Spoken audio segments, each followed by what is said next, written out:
Hey everybody, this is Ron Risman, and I am out testing the the SkyGuider Pro. And I've got the Canon 5D Mark IV with the Sigma 150 to 600 millimeter contemporary lens. I've got a Astromania solar filter on the front. I've got a counterweight here. It's a 3-pound counterweight, I think, something like that. It needs a little bit more. We'll see how it does. So far, it's been tracking for about 25 minutes, and it's doing almost perfectly. I mean, it's really right near center still, the sun.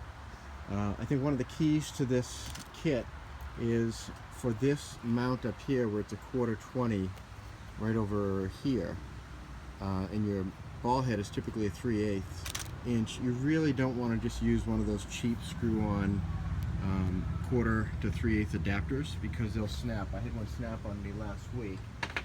This is what they look like here, and you really don't want to use this.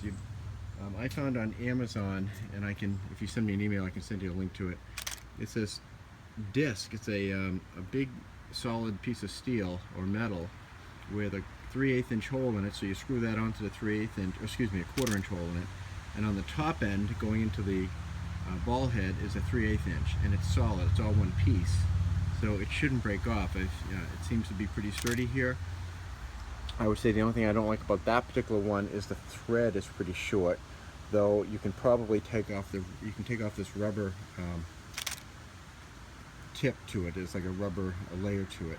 If you took that off, you might get a little bit more ball head, but I was able to screw the ball head on pretty tight. I just would have preferred a little bit more depth to the 3/8 inch adapter. So we're going through, we're tracking right now. I don't know if I can show you the sun through the viewfinder. Let me block my eyes here. Yeah, I don't want to touch the camera, but if you can, there we go.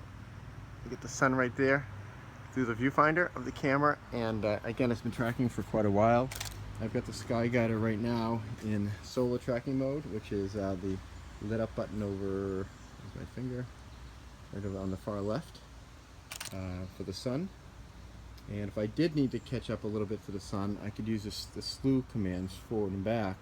The problem is if you don't have a Polaris really almost nailed, then you'll end up slewing, but the sun's going to be at a different angle, so it really won't matter. So I've got this axis here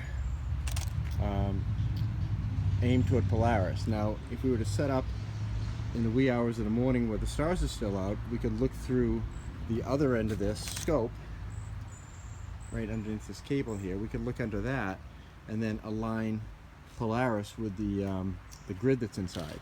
But during the day, you sort of have to use an app, and I'm finding that the PhotoPills app is really good, and Sky Tracker is really good. What I first do is I make sure that whatever app you use, make sure you look up at the sun and you see where the app is showing you where the sun is. And if the sun on the app is not in the exact same place as the sun in the sky, then either calibrate that app if you can. I know PhotoPills allows you to calibrate. If it doesn't allow you to calibrate, then don't use that app, try a different app. Also, go into your compass settings, and at least on the iPhone, go into the settings menu and then go to the compass app and select the north to be true north rather than magnetic north. And that way your compass will always aim toward true north. You also, at least at my longitude and probably in Wyoming, we're going to be set at 43 degrees as altitude. So I've got this set at 43 degrees. I don't know if I can show you that here. And that's where Polaris would be, and then it's just a matter of finding your horizon, basically going back and forth, left and right, to find the exact place for Polaris. And that is it. I'll let you know how the tracking goes 2 or 3 hours later. I may have to make some small adjustments, but if I can get a decent track out of it, then if I do have a break in the time lapse, I can always cut to a zoomed in view, or slightly wider view, or go to my wide angle lens. I'll be shooting it with a wide as well, so I can cut back and forth if I need to hide a stop on the camera in order to start up again. So we'll see what happens. So far we're tracking really well, and I'll let you know.